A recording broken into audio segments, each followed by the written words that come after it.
आपका जो सर्वे था 23% लोग थे जो महंगाई से त्रस्त थे, महंगाई को मुद्दा मान रहे थे। 24 में महंगाई मुद्दा बना क्या? आज मैं जब बैठकर ये बात कर रही हूं, टमाटर नहीं खरीद सकते, सब्जी नहीं खरीद सकते, फल नहीं खरीद सकते, तो यानी कि ये ग्राउंड रियलिटी है और मुद्दा बना, चुनावी मुद्दा भी बना नहीं बनते बनते। बिल्कुल बना चुनावी मुद्दा। चुनाव के नतीजे इस ओर इशारा कर रहे हैं, स्पष्ट इशारा है कि चुनावी मुद्दा बना।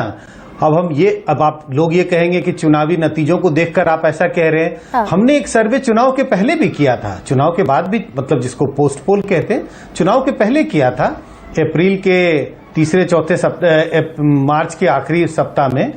और उस सर्वे में भी आंकड़े बहुत साफ दिखा रहे थे कि बड़ी संख्या में लोग ऐसे थे जो कहते थे कि सरकार को मैं नहीं चाहता कि दोबारा जीत के आए।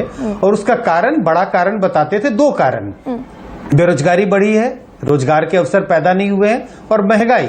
अगर दोनों आंकड़ों को जोड़ देते तो तकरीबन 50% देश में ऐसे मतदाता थे, चुनाव के पहले की बात है, हाँ, जो कहते थे कि भाई मैं चाहता नहीं हूं कि ये सरकार दोबारा जीते क्योंकि महंगाई बहुत बढ़ी है। मैं ये नहीं कह रहा कि सारे मतदाता ऐसा सोचते थे, मतदाता ये भी सोचते थे, आधे ये भी सोचते थे कि चुनाव सरकार दोबारा जीत के आनी चाहिए। लेकिन जिन लोगों को इस बात का एतराज था, जो लोग की नाराजगी थी, उसका बड़ा कारण महंगाई और बेरोजगारी थी।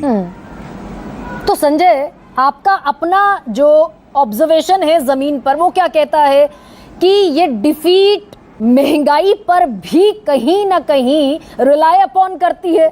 जो सीटें घटी उसमें लेना देना है महंगाई का, तो करेक्टिव मेजर्स की जरूरत ज्यादा है, फिर तो ज्यादा है। नहीं, निश्चित रूप से देखिए, अगर चुनाव के नतीजों को सीधा सीधा एक इशू के साथ तो रिलेट नहीं करते, कई इश्यूज होते हैं, लेकिन हमें लगता है, जो हमने विश्लेषण किया, महंगाई उसमें एक बड़ा कारण था, बेरोजगारी एक बड़ा कारण था। इसके अलावा भी बहुत कारण थे। लोगों को इस बात का अंदेशा था, कम से कम यूपी और कई राज्यों में ऐसा देखने को मिला।